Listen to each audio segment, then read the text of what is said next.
World leaders showed up in Israel today to pay tribute to former Prime Minister and Israeli President Shimon Peres. He was known as one of Israel's founding fathers and one of his nation's most distinguished public servants.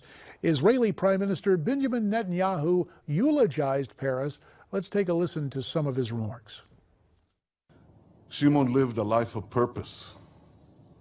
He soared to incredible heights.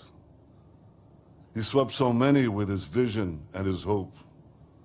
He was a great man of Israel. He was a great man of the world. Israel grieves for him. The world grieves for him.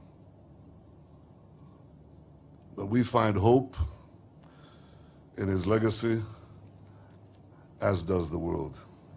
Let's continue the conversation, because at this funeral, as I understand it, the president of the Palestinian state, Mr. Abbas, was in attendance. The spokesperson for Acheinu, Josh Nass, joins us via Skype. And Josh, I'm just interested in your opinion of the memorial service for Peres. Will this be a point where there can truly be peace? The attendance of the Palestinian president, Mr. Abbas, what does that signal in your mind? First of all, JD, thank you for having me on. And look, I don't think we ought to read too much into that. But I think in echoing Prime Minister Netanyahu's remarks in his eulogy, Shimon Peres was a legend. He was a visionary, and he was one of the founding fathers of the state of Israel.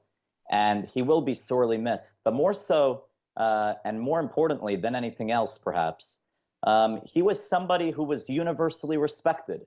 And I think that is clearly demonstrated by the attendance list at today's service. Everyone from President Obama to Mahmoud Abbas was there. Prince Charles was there.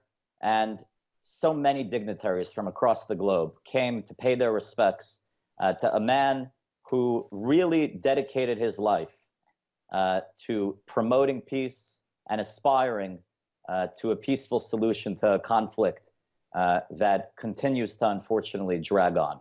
Josh, about a minute left. I'd like to talk to you about your organization recently holding a day of prayer called Day of Jewish Unity. Tell us more about that and how it worked out.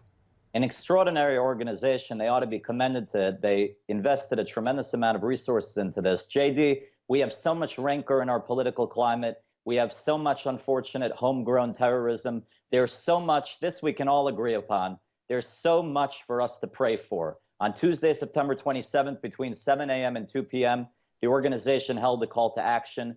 There were participants from across the globe, from schools that participated in other institutions in Australia, in Odessa in Ukraine, in Westchester County in New York, and across the globe, even in Argentina, in Israel, and in so many other countries.